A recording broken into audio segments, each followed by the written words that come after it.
Je voudrais commencer mon propos par dire,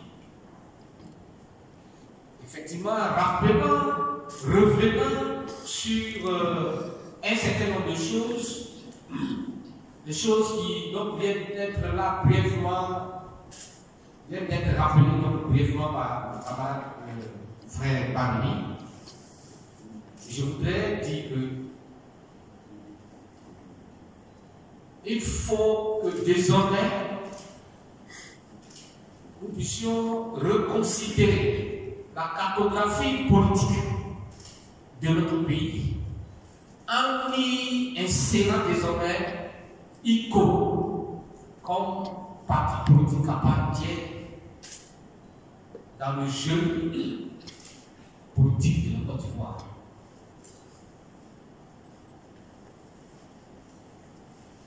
Nous avons à notre niveau, notamment au niveau de ICO, nous avons fait le diagnostic de la situation socio-politique de la Côte d'Ivoire. Et à l'issue de ce diagnostic, nous avons situé des responsabilités. La première responsabilité à situer consiste d'abord à toucher le mal ivoirien du doigt. Les clés et les simples, après ce diagnostic, le mal de notre pays, c'est que depuis une trentaine d'années environ, la Côte d'Ivoire est en proie à des crises. C'est une réalité. Depuis une trentaine d'années.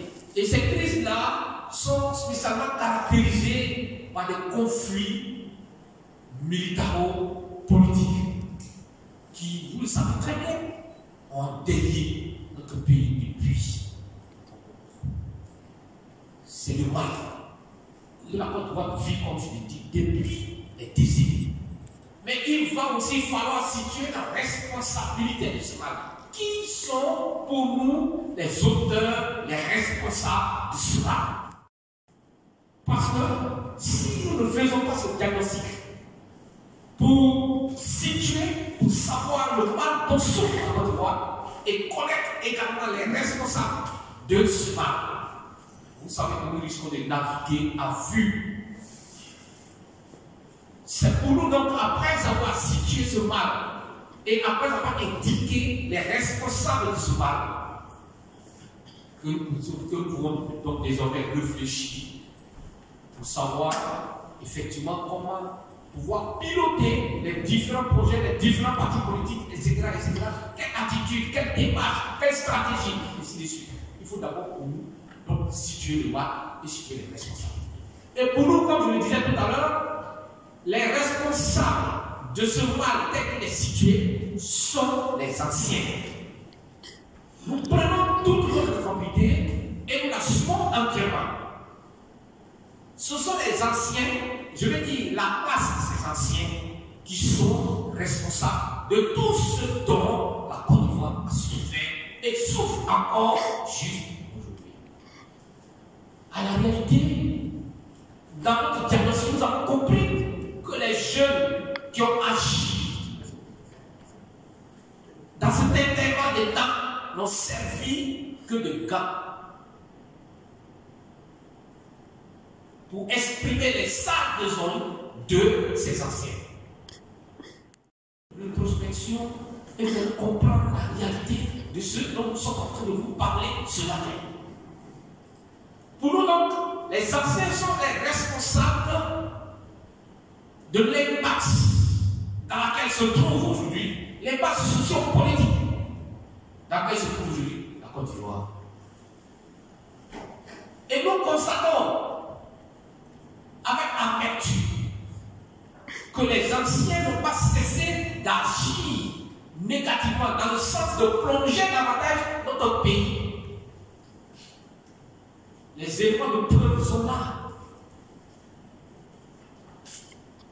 La première rébellion que notre pays a connue est du fait des anciens. Je vais dire plutôt le premier coup d'État en 1999. Tout le monde sait. qui sont ceux qui en sont les responsables.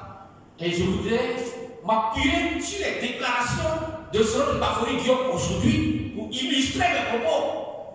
Nous avons vu des vidéos de Guillaume Soro aujourd'hui où il dit, lui en tant qu'étudiant, ne pouvait pas avoir de moyens nécessaires pour entretenir une rébellion.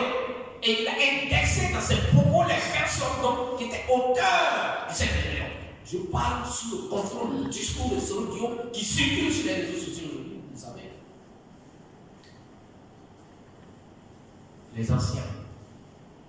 Ils donnent le coup d'État. Ensuite, arrive dans notre pays pour la première fois une rébellion qui consacre malheureusement la partition de la Côte d'Ivoire. Les anciens.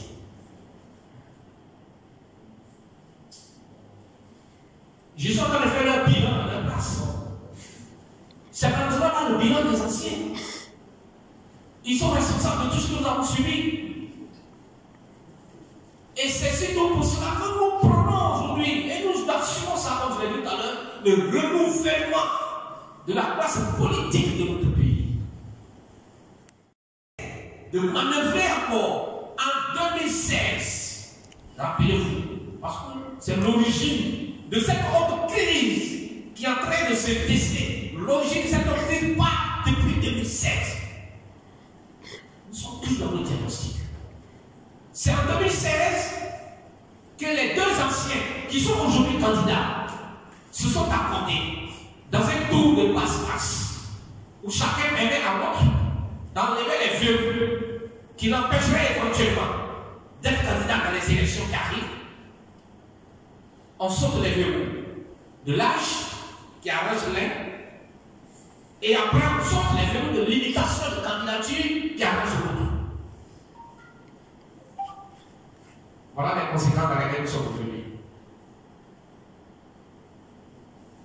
Ce sont les conséquences des agissements de ces anciens.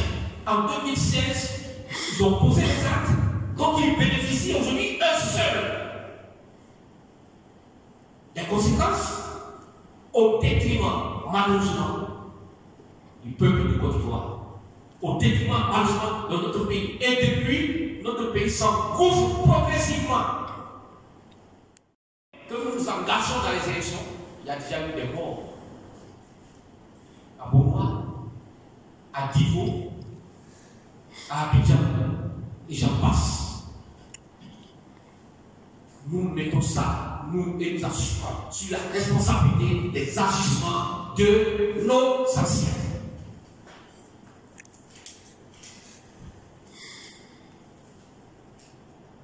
Au-delà de ces agissements, nous considérons le côté moral. Et nous nous rendons compte que ces anciens ne nous laissent rien comme idéal ni valeur. Nous, les jeunes. Vous savez que le fondamental, c'est le mental. C'est le côté moral, éthique. C'est cela qui fonde la politique. Si la politique évolue sans se fonder sur des valeurs, moi je pense que nous allons tout droit à la ruine. Mais ces anciens non plus ne nous montrent ce chemin de la considération de ces valeurs et des idéaux. Ils ne sont pas capables de nous montrer le chemin de la retraite, le chemin qui mène à la retraite politique. Parce qu'en politique, il faut prendre la retraite. Moi, je n'ai jamais aimé, vous le savez très bien, la politique française. Vous le connaissez, ceux qui le connaissent. J'étais en Côte d'Ivoire celui-là qui a été le plus sévère avec la France politique. J'ai dit bien la France politique. J'ai dit les agissements politiques de la France en Côte d'Ivoire étaient des agissements à condamner et j'étais le porte-flambeau de cela. Tout le monde le sait. Mais j'ai bien moins aimé que ce homme politique en France. Il s'appelle Lionel Jospin. Parce que ce monsieur m'a donné de comprendre qu'à un moment donné, quand vous êtes heurté à la volonté du peuple, il faut accepter de prendre sa retraite. C'est ce que j'ai retenu de ce monsieur. Il a été le politicien français qui m'a particulièrement marqué.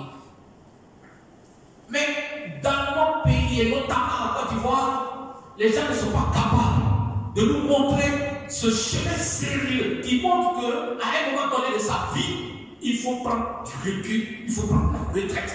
Parce qu'on ne peut plus répondre, parce qu'on n'est plus apte physiquement. Or, vous savez que là où le physique est incapable, naturellement, tue aussi l'être. La stérilité physique entraîne d'autres stérilités, aussi morale, psychologique, etc., etc. Et quand vous êtes donc concerné par cette stérilité, je ne vois pas ce que vous pouvez apporter de nouveau à la vie politique dans un pays que vous avez déjà dirigé de vous. savez, c'est malheureusement cela qu'on sommes aujourd'hui. Nous sommes confrontés aujourd'hui. Et c'est pour ça que nous disons que ces anciens, encore une fois, ne nous montrent aucun idéal, aucun chemin, des valeurs que nous devons pouvoir retenir. Son candidat, qu'est-ce que nous retiens, nous les jeunes générations? Quel enseignement nous tirons? Les gens sont capables de piétiner et de passer outre la loi fondamentale, la constitution de notre pays, comme ils l'ont fait en 2016, je viens de le dire tout à l'heure. Qu'est-ce que nous retenons de ça, la jeunesse? Qu'on peut s'attaquer, s'en prendre à des valeurs légales comme une constitution, une puissance dans un pays, rien que pour la conformer à ses désirs personnels, au détriment de la volonté populaire. C'est ce que nous retenons encore des anciens. Comme je l'ai dit, ils ne nous apprennent rien sur le plan des idéaux, sur le plan des valeurs. Et pour en finir, lorsque la parole n'a pas de valeur, l'homme même, il n'existe plus. Parce que ce qui fait la différence entre l'homme et l'animal, c'est la parole. Parce que c'est la parole qui est l'instrument de l'expression de la raison. L'homme est un homme de raison, et quand il raisonne, pour pouvoir exprimer ce qu'il réfléchit, ce qu'il conditionne par sa conscience, Dieu a mis en lui la parole, qui est donc l'instrument qui lui permet d'articuler ce qu'il réfléchit. Donc la parole a pour rôle de traduire la raison. Mais si cette parole n'a pas de valeur pour les anciens, et qu'aujourd'hui, on peut venir face à la nation dans un discours solennel, annoncer qu'on ne sera pas candidat, je le dis aujourd'hui. Et dans quelques mois, on va revenir dire, je suis candidat. J'ai été estomaqué, j'ai été catastrophé de constater qu'une personnalité se réclamant de la dirigeante d'une nation ne soit pas à même de tenir parole. C'est un scandale pour nous. Et ce n'est que dans des républiques bananières comme chez nous que ces genres de choses peuvent se reproduire et être acceptées par les personnes.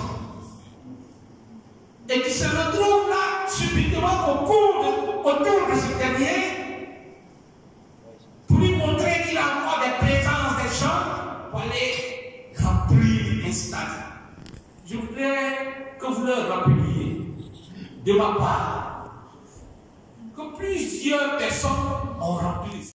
Ce n'est pas rempli le stade qui est pour nous, je voudrais dire, le baromètre qui doit faire la mesure de la valeur politique de quelqu'un. Houphouët Boigny a rempli le stade Félix Houphouët plusieurs fois. Mais où est Houphouët aujourd'hui? Henri Konan Bédié, après Houphouët, a rempli le stade Félix Houphouët. Quand on a fait le coup d'état qu'il est venu, il a rempli le stade Félix Houphouët. Et vous savez, j'en suis témoin et acteur que le président Laurent Gbagbo a rempli plusieurs fois le stade Félix Houphouët. Je veux vous dire, remplir le stade Félix Houphouët n'est pas pour nous le baromètre qui mesure la valeur tactique politique. Il faut poser d'autres actes. Il faut se faire un modèle pour la jeunesse. Il faut se faire un modèle pour la génération qui arrive. Il faut se faire un modèle parce que vous êtes une icône qui a choisi de se mettre au devant pour conduire la destinée d'un peuple. Un tel personnage doit être un modèle. Nous sommes déçus sur ce tout aspect. Et leur obstination à être ces élections 2020 est en train de vous conduire vers tous les risques que vous connaissez. Voilà pourquoi, chers journalistes, alors même que depuis le 4 juillet 2020, nous et nos camarades, nous avons décidé de nous porter candidat pour les élections 2020. Voilà pourquoi nous avons décidé de nous retirer en suspendant purement et simplement notre candidature pour les élections présidentielles 2020. Parce que nous ne voulons pas être complices. Parce que c'est très important de la forfaiture des pertes en vie humaine qui sont en train d'être orchestrées savamment sous nos yeux. Nous autres, ce que nous dénonçons, nous ne voulons pas participer à cela. Nous ne voulons pas participer de cette moralité de nos anciens en acceptant d'aller à des élections compromettantes pour la bonne voie. Nous avons décidé donc pour ça de suspendre purement et simplement notre candidature. Voilà. Déjà, si vous voulez bien, l'historique que je fais du retrait de notre candidature, de la suspension de notre candidature pour les élections 2020, afin que j'en arrive à notre adhésion à l'alliance des forces démocratiques.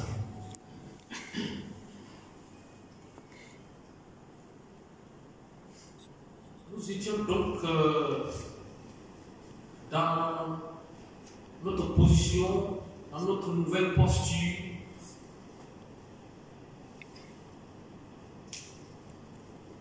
de ne pas assister, je voulais dire, de ne pas participer, comme je vous l'ai dit, à donner à nouveau notre pays. Lorsque nous avons été contactés par le président Pascal Affi-Dessin, qui nous a envoyé une délégation nous rencontrer parce qu'effectivement, il souhaitait travailler ensemble avec nous. C'est là que nous allons en venir à la raison, à notre collaboration, notre nouvelle dynamique désormais, notre nouvelle posture désormais sur la scène politique ivoirienne. Je voudrais, pour introduire cet aspect, commencer par ceci. J'étais en exil depuis 2010, comme tous les autres au Babou. Arrêté à Accra en février 2013 et torturé en prison à la TST à Abidjan. J'ai été libéré en mai 2014. C'est un certain nombre de circonstances que je rappelle. Vous allez comprendre pourquoi je rappelle cela. Abordant ce volet, la collaboration avec l'AFD. De 2014 à 2020, je n'ai été approché par aucune organisation politique de gauche. Je rappelle tout ça et je demande au public qui est là aussi de bien suivre notre développement. Nous sommes en train de dire des choses importantes qui peuvent vous servir, vous, dans les débats et les échanges, quand vous allez avoir demain avec des gens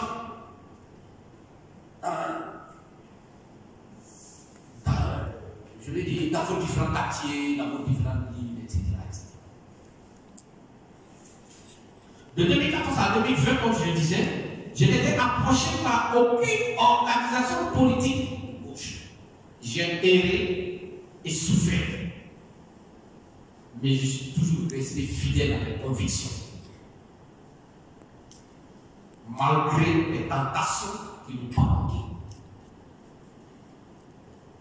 En juillet 2020, mes camarades, des amis, des connaissances et moi décidons de mettre sur pied un parti politique, ICO, Intégrité et Conscience Nationale. Depuis quelques semaines, des proches du président Afrique Guessant sont entrés en contact avec nous. Nous avons rencontré le président Afrique. Par la suite, nous avons discuté et convenu de travailler ensemble au sein de l'AFD, l'Alliance des forces démocratiques.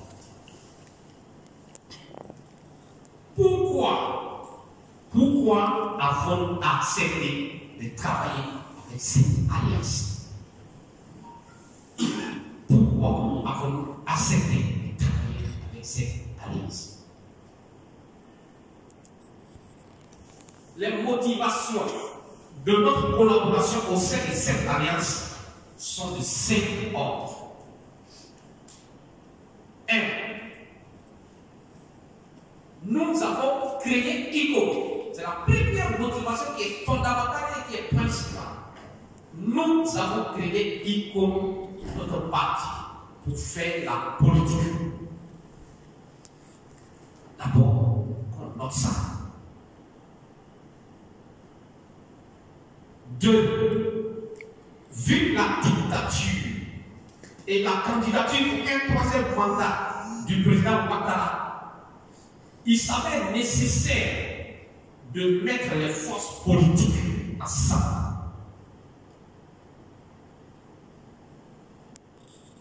3. Pour nous qui avons souffert sous le régime de Ouattara et ses collaborateurs, notre place se trouve dans cette alliance aux côtés du président Pascal Affi-N'Guessan. Les propos que je tiens sont des propos où chaque mot a son sens. Je répète cette partie.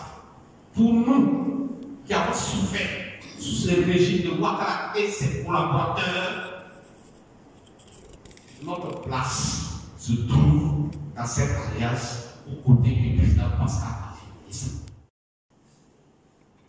4e, ce n'est pas le président Pascal Affi-N'Guessan qui a contraint les Ivoiriens à l'exil et à la prison.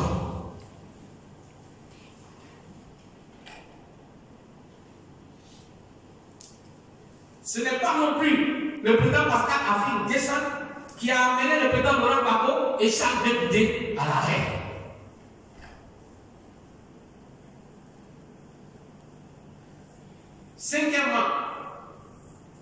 5e et dernière raison donc, le président Affi-N'Guessan est toujours resté constant dans ses prises de position vis-à-vis du régime de Ouattara.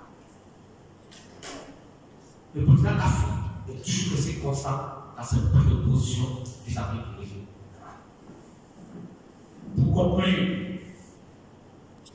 il est pour nous aujourd'hui plus qu'inconditionnel de mettre en synergie toutes les forces vives de la nation pour l'objectif principal, qui est le refus de la 3e mandature de Ouattara.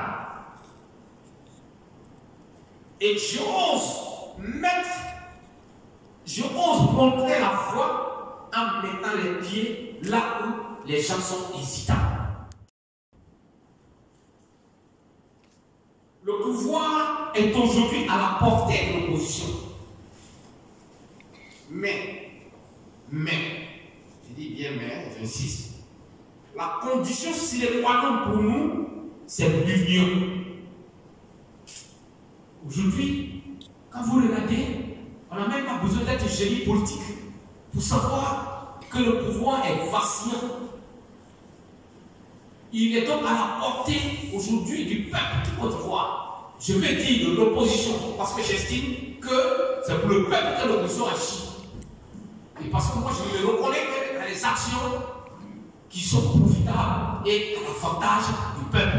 Je considère donc que l'opposition ivoirienne aujourd'hui agit dans l'intérêt du peuple. Et c'est ça que je dis que pour nous là, nous pouvons aujourd'hui à la portée du peuple, à la portée de l'opposition. Mais il y a une condition pour ça, pour nous. Tant que nous allons être fragilisés, dans des querelles internes, vous savez très bien que ça va être difficile. Parce que c'est l'union qui fait la force. C'est l'union. Mon geste en attenant à la FT était un appel. C'était un effet. L'heure n'est plus aux récriminations. L'heure n'est plus aux récriminations. Moi, tout le monde le sait. Je suis fils politique du président de Gbagbo.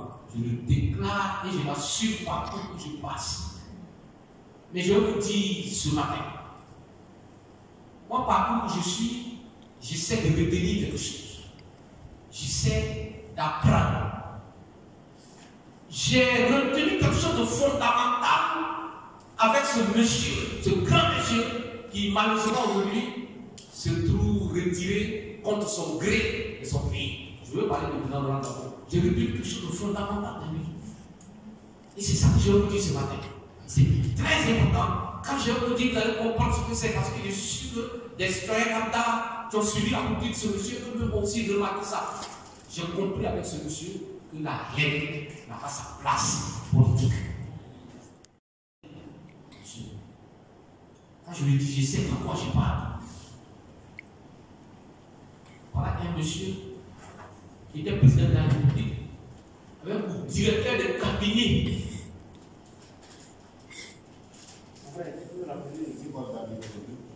Nzi Paul David. Souvenez-vous, Nzi Paul David là, il n'a jamais été FP. Il n'a jamais été collaborateur du président de la République. Selon même les informations que nous avons, c'est quelqu'un qui a dit que si Gbagbo venait au pouvoir un jour, il allait, il allait prendre sa retraite. Mais c'est ce monsieur-là avec le Gbagbo a choisi pour le nommer. Son secrétaire général de la présidence. Je vous apprends aujourd'hui que le secrétaire général de la présidence, il est dans la hiérarchie des choses plus importantes que le ministre.